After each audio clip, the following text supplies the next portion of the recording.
Au sommaire de cette édition, dimanche dernier, l'aire de pique-nique du Tevlov a accueilli le concours Racines mélangées à base de Racines Pays. Des riders mondiaux de sortie sur le bol du nouveau skatepark des Avirons, inauguré ce mercredi. Plantation aromatique dans le quartier de l'autre bord, les personnels du service environnement de la ville ont bénéficié en amont d'une formation pour tout connaître des plantes. Le relais d'insertion à la manœuvre pour l'organisation d'un forum des métiers, et c'était devant le lycée Antoine de Saint-Exupéry cette semaine. La Confédération nationale du logement de la Réunion de passage aux Avirons, par le biais de son administrateur, ce dernier reçu par le maire et l'adjoint aux affaires sociales. Pour avoir et faire aux Avirons ce week-end, l'agenda complet présenté en fin de journal. Quel temps ce samedi et dimanche, la météo complète en clôture d'édition avec Mathilde. L'aire de pique-nique du Tevlov a été le rendez-vous dimanche dernier de centaines de passionnés de cuisine créole au feu de bois. Le concours Racines mélangées a rassemblé autour des marmites 10 candidats venus des 4 coins de la Réunion, que ce soit le port, Salazie ou même encore les Avirons. Du nord au sud, de l'ouest à l'est, les candidats ont fait honneur à leur ville, à leur quartier et à leur héritage culinaire familial. Les chefs cuisiniers ont ainsi concocté un plat unique à base de Racines Pays. Leur assiette a été notée par un jury présidé par un master chef mauricien qui fait partie du gratin mondial de la cuisine gastronomique. La cuisine, c'est le partage. Je dirais pas de fierté, mais de la contentement de pouvoir partager avec d'autres collègues, avec d'autres chefs, avec d'autres passionnés. Ben, c'est ça la fierté qu'on a aujourd'hui. Et comme on le fait à travers le monde. Je me souviens de mots que vous avez dit il y a quelques instants, quand vous êtes arrivé auprès d'un participant. Vous lui avez dit le plus important dans la cuisine, le plus important, c'est la passion. La passion, l'amour, le mot que j'ai utilisé. Ben, c'est l'ingrédient secret, comme on dit, pour rajouter dedans, pour mettre vraiment cette passion-là, laisser cuire lentement, laisser mijoter, rajouter les épices. Quand on entend les candidats parler, l'autre a rajouté de la vanille, l'autre va faire une confiture. Mais ça se sent, il parle avec passion, il parle avec l'envie de faire bien. Et sinon, comment vous trouvez cette petite commune des Avirons? C'est magnifique, et là, merci beaucoup à monsieur le maire. Et c'est vraiment, c'est propre, c'est joli, c'est là. D'avoir quelque chose, un coin comme ça, ben, c'est du rêve, c'est magnifique. Christine Dombi, bonjour. Qu'est-ce que vous nous préparez pour ce concours Racines mélangées? Aujourd'hui, pour ce concours Racines mélangées, je vais préparer un poulet gingembre avec les racines, patates, carottes, patates douces et manioc. Et là, vous êtes en train de craser piment, ça veut dire qu'il y aura piment. Voilà, crase un petit piment pour faire un petit rougail tomate et pour manger avec manioc bouilli, comme dans le temps longtemps, comme notre grand-mère a fait pour nous, pour le goûter le soir. Pourquoi vous vous présentez à ce genre de concours? Parce que j'aime bien la cuisine, j'aime bien, quand elle dit ma racine mélangée, je la saute dessus tout de suite, je dis là, elle a trouvé une affaire, elle a trouvé notre manioc, notre patate, tout ça il est, parce que tout ça là, t'es fini oublié, de monde te connaît piment, il connaît piment de patate, d'autres connaît piment manioc, alors ça est la même, pourquoi pas? Monsieur le maire des Avirons, bonjour, première édition de Racines mélangées au Tevlov. La cuisine réunionnaise, c'est vraiment un patrimoine. La cuisine réunionnaise est un véritable patrimoine qui se transmet de génération en génération. Au fil du temps, donc, on a tendance un petit peu à oublier nos racines, d'ailleurs racines mélangées. Et il faut savoir que les tubercules, les patates, c'est la base de notre alimentation d'origine.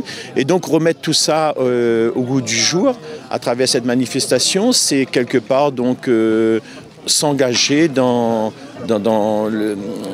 une façon de perpétuer donc nos traditions culinaires. Je pense au conflore, à la patate douce, je pense au manioc, toutes ces tubercules qui sont très énergétiques et qui dans l'alimentation peuvent être exploités de différentes façons, à différents goûts. Et avec aussi aujourd'hui tous les progrès qu'on peut faire à travers l'agroalimentaire. Donc ces produits qui autrefois étaient des produits, ce qu'on appelait des produits de misère, aujourd'hui se retrouvent dans des grands salons. Et là donc l'idée pour nous c'est de relancer tout ça, faire en sorte que la Réunion n'oublie pas ses racines. Christelle Tevadier, bonjour, on voit, vous avez le sourire, être au Tevlov, vous êtes originaire de Tevlov, et voir que le Tevlov, au niveau du tourisme culinaire, ça fonctionne avec un beau concours culinaire, avec des amateurs jugés par des pointures en cuisine. Voilà, le Tevlov vit par la cuisine. Je suis très heureuse aujourd'hui d'être dans mon village, dans notre notre village du Tevlav, très heureuse quand je vois mon quartier, mon village être animé ainsi, où nous avons la chance et l'honneur de pouvoir accueillir un master chef, M. Murugan Kupen, qui est venu chapeauter et soutenir cette première action. Donc c'est quand même dire que cet événement a été relayé de manière internationale, on va dire, sur le Tevlav. Donc ça permet aujourd'hui de valoriser notre gastronomie locale, notre manger, notre tradition. Et ça aussi, et le faire aujourd'hui au Tevlav, ça permet tout simplement de dynamiser le territoire du Tevlav. Jazz, bonjour, c'est la fin de ce concours culinaire. Au niveau du jury, tu faisais partie du jury. Sur celui qui a gagné, sur quoi vous avez jugé et qu'est-ce qui l'a fait gagner? C'est la justesse de sa cuisson, le goût, le visuel aussi qui était très joli. Donc on a regardé tout ça en fait. Un conseil pour le gagnant et tous ceux qui ont participé? Je dirais que en fait, on devait participer. Quand on est dans la cuisine, en fait, on aime cuisiner. Donc l'important c'est de participer. Mais par contre, en fait, la prochaine fois, c'est juste qu'en fait, il faut vérifier la justesse de cuisson quand on est sur un concours. Vérifier la cuisson. Comment ça se vérifie, par exemple? En fait, il suffit de couper la viande en un petit morceau, faire un petit entaille dans la viande et on voit tout de suite si c'est cuit ou pas. Joël Chamin, félicitations, gagnant de la première édition de Racines Mélangées. Qu'est-ce que ça fait d'être gagnant, de remporter ce premier titre, cette belle racine en or, et qu'est-ce que tu avais préparé? Du coup, moi, Mani ici, ma sorte de très loin, mais c'était vraiment pour Salazie, voilà, mais c'était pour passer un bon moment. Et il m'a pas connu trop le sujet en avance, mais m'a été inspiré du lieu que m'a découvert dans cette belle commune. Et franchement, t'es gagnant. Et du coup, m'a préparé un plat, mais après ça, Tika qui ravase. M'a utilisé toute bonne ravage, toutes les bonnes racines justement qu'il fallait mettre en avant, avec un bon curry volaille, comme il fait dans le pique-nique, et un travail sur un kiosque, c'était belle. Ce patrimoine réunionnais, tu l'as mis dans ton assiette? Ah oui, ça c'est franchement depuis m'a beaucoup voyagé et tout. Et depuis ma rentre de la Réunion, mon but c'est retourner aux bases, mange bonne manger, m'aime, mange cet effet, mémé, pépé, papa, etc. Et après bien sûr, travailler avec envie, avec le cœur. En premier, c'est pas la victoire qui rôde, rien. Ma rencontre des gens formidables, t'es belle.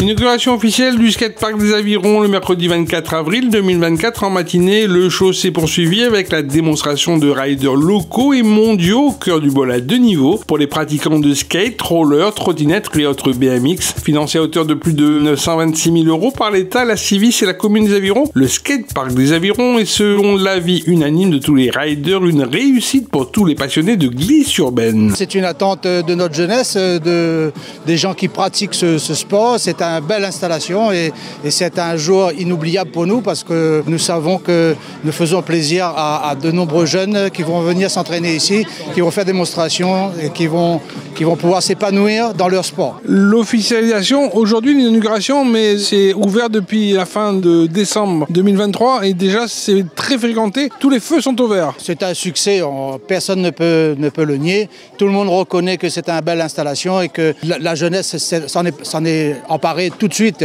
il s'est approprié cette installation et ça c'est formidable, c'est ce que nous attendons, c'est une installation de plus que nous avons sur notre territoire, donc notre territoire s'enrichit d'installations sportives et c'est pas pour rien que nous sommes ville active et sportive. Ça fait plaisir d'avoir une infrastructure comme ça aux Avirons, les jeunes ils vont pouvoir progresser, il y a des gros modules, du coup quand ils vont aller pour les compétitions en métropole, ils seront pas trop dépaysés. Quand tu vois la structure, tu dis il y a des gros modules, donc c'est vraiment fait pour les champions mais aussi pour ceux qui commencent.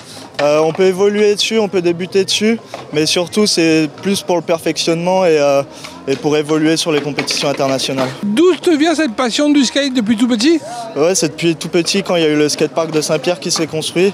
Au tout début j'y suis allé avec mon grand frère et après j'ai continué tout seul. Et le skate c'est une grande famille, on voit des Finlandais, des Italiens, des Espagnols.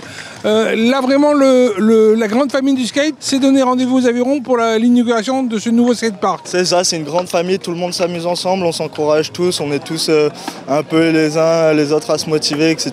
Et du coup on passe tout le temps des bons moments.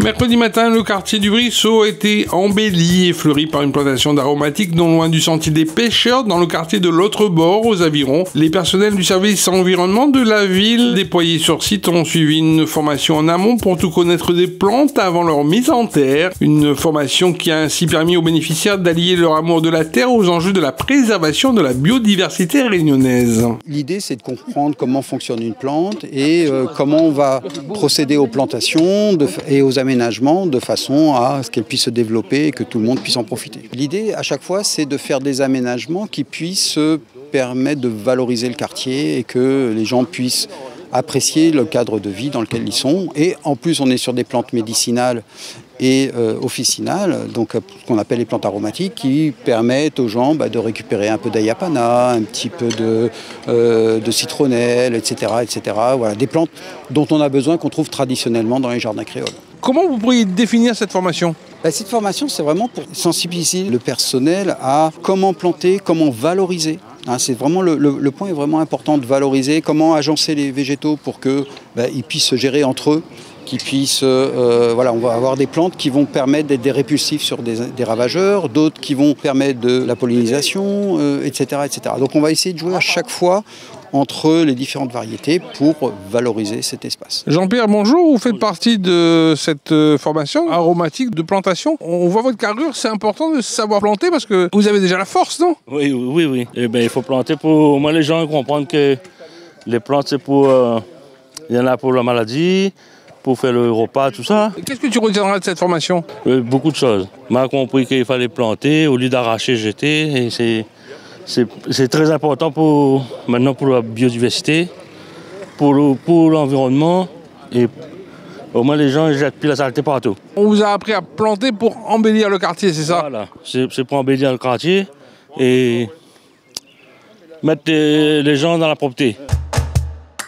Un forum des métiers est un temps fort de l'orientation durant l'année scolaire. Le relais de l'insertion aux avirons a organisé mercredi en matinée une demi-journée d'information devant le lycée Antoine de Saint-Exupéry des Avirons. Ce forum des métiers a ainsi permis aux élèves de s'informer sur leurs études post-baccalauréat. Les métiers sur le numérique ainsi que ceux notamment de l'hôtellerie ont été présentés aux lycéens avironnais. On réitère l'action de forum des métiers. C'est aussi pour informer les élèves la filière professionnelle sur les orientations qu'ils puissent faire après leurs études. Donc là, ils vont être orientés sur tout le cursus post-baccalauréat, on peut dire. Il y a tout ce qui est la formation hôtellerie, restauration, tout ce qui est formation professionnelle après le lycée. Actuellement, est-ce qu'il y a une tendance qui se dégage, cette jeunesse qui se dirige plus vers un secteur particulier ? Surtout le numérique, qui est très prisé en ce moment, et puis c'est les métiers de demain. Donc je pense là aussi, il y a une porte ouverte pour les lycéens.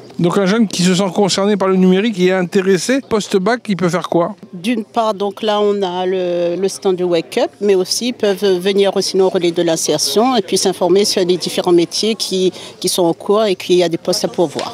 Indira, Amélie, bonjour, vous êtes lycéenne aux Avirons. Qu'est-ce que vous venez chercher comme information sur ce forum des métiers ? On vient chercher des informations pour notre post-site d'études après le bac. Qu'est-ce que tu veux faire, toi, par exemple ? Moi, je veux devenir esthéticienne. Amélie, qu'est-ce que tu veux faire plus tard ? Je ne sais pas encore, mais je pense me diriger vers le tourisme. Tourisme local, international ? International. Si je peux, si c'est possible. Donc là, tu as pu quand même avoir des renseignements parce qu'il y avait un centre touristique. On a plus parlé de l'hôtel et tout. J'ai pris la brochure, je vais regarder. Axel Waro, tu travailles à la Cité des métiers. Qu'est-ce que propose la Cité des métiers ? Alors, la Cité des métiers, c'est un pôle de ressources, d'information et d'orientation. Donc nous, on permet d'orienter les personnes vers les conseillers qui permettent de répondre à leurs questions.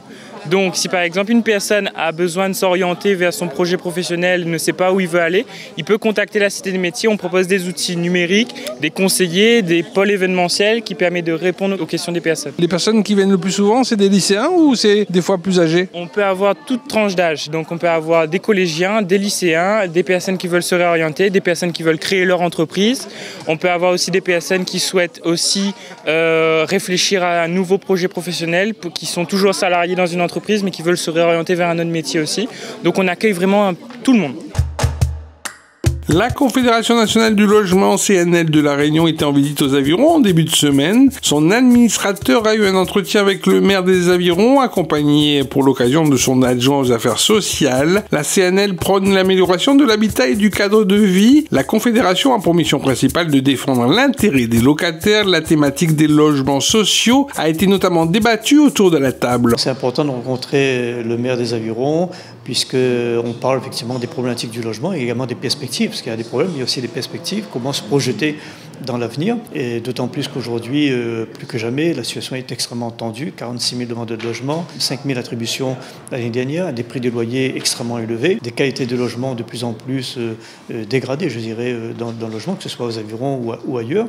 Donc cette rencontre est importante parce que ça permet aussi de jeter les bases d'une collaboration avec la mairie, notamment pour accompagner ses administrés et apporter des solutions aujourd'hui aux demandeurs de logement et aux locataires, que ce soit le locataire social ou dans le privé. Donc vous venez voir les élus des Avirons, surtout pour les conseiller sur votre expertise sociale, essayer d'amener peut-être plus de demandeurs qui répondent plus à certains critères. Alors, ce n'est pas seulement conseiller, parce que je trouve que ce serait prétentieux de ma part de dire que je conseille à telle ou telle personne. C'est plutôt de travailler ensemble, apporter des pistes les uns les autres, l'expérience du maire sur le terrain, notre expérience, 22 ans de terrain également sur le logement. Et en même temps, on abordera également les problèmes d'amélioration de l'habitat dans le privé, qui aujourd'hui devient également une urgence, parce qu'on a de plus en plus de propriétaires qui ont du mal à faire face à l'amélioration de leur habitat. Donc il y a des pistes à dégager aujourd'hui, parce qu'il s'agit effectivement de faire en sorte que les Réunionnais puissent vivre beaucoup mieux et dans des conditions très agréables aujourd'hui. Dans le cadre de la 8e édition Je lis un livre pays, du 20 au 27 avril 2024, la médiathèque Jean-Bernard organise une soirée littéraire en musique avec la revue Cagnard. Entre lecture et musique de Élodie Lorette, Isabelle Martinez, Tropica Duo avec Jean-Luc Trelès et Tom, et autres auteurs et autrices réunionnais, nous vous donnons rendez-vous ce vendredi 26 avril 2024 à partir de 18h, une soirée animée par Agnès Hontoire. L'actuel conseil municipal des enfants poursuit son implication dans la vie citoyenne des Avirons, demain samedi 27 avril, à l'école Paul Hermann du centre-ville de 8h à midi en collaboration avec la société de Saint-Vincent-de-Paul. Le conseil municipal des enfants des Avirons organise une collecte de dons, vêtements, livrets, jouets, notamment pour aider les plus démunis. La ville des Avirons recherche des animateurs diplômés BAFA ou équivalence pour les vacances scolaires de juillet-août 2024 et son centre d'accueil collectif de mineurs sans hébergement pour des enfants de 4 à 11 ans. Pour plus d'informations, veuillez appeler le pôle temps libre au 0262 38 33 84 ou merci de bien vouloir adresser votre candidature, lettre de motivation et CV à transmettre par courriel à temps-libre@mairie-aviron.fr. À la page football à présent, après 2 défaites pour l'ouverture du championnat en D2 régional et malgré un jeu qui se met petit à petit en place sur le terrain, les joueurs de l'Olympique Club des Avirons veulent engranger de gros points ce week-end et sortir du bas du classement. Un objectif prioritaire dans toutes les têtes alors que l'équipe de Samuel Leveneur affronte samedi 27 avril 2024 dans la stade de Polo-Brabant l'AS Marsouin des Saint-Leusiens, déjà 3e au classement. Le coup d'envoi de la rencontre sera donné à 20h.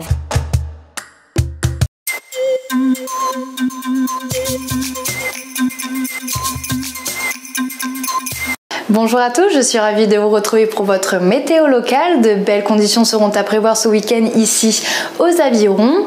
Comme je vous le disais, le soleil sera présent ce samedi avec l'apparition de quelques nuages. La maximale attendue pour cette journée atteindra les 28 degrés. L'hiver austral continue doucement à s'installer avec une température de 22 degrés durant la soirée de samedi. Dimanche, ce sont les mêmes conditions qui seront à prévoir pour cette journée dominicale. Les maximales attendues tourneront autour de 28 degrés en journée et 23 en soirée. Au programme de ce soir, il y a 2 rendez-vous à ne pas manquer. La médiathèque Jean-Bernard a prévu une soirée autour de la revue Cagnard, une représentation dans le cadre de Je lis un livre pays à partir de 18h et à la salle Georges Brassens à 19h, retrouvez le spectacle CC, une représentation humoristique ouverte à tout public. Bien évidemment, n'oubliez pas le traditionnel marché forain de la ville des Avirons, prévu sur le parvis de la mairie ce samedi de 6h à midi. Je vous souhaite un très bon week-end et j'ai le plaisir de vous retrouver la semaine prochaine pour un nouveau volet d'Aviron Actu. Ville les Avirons, vers un territoire durable.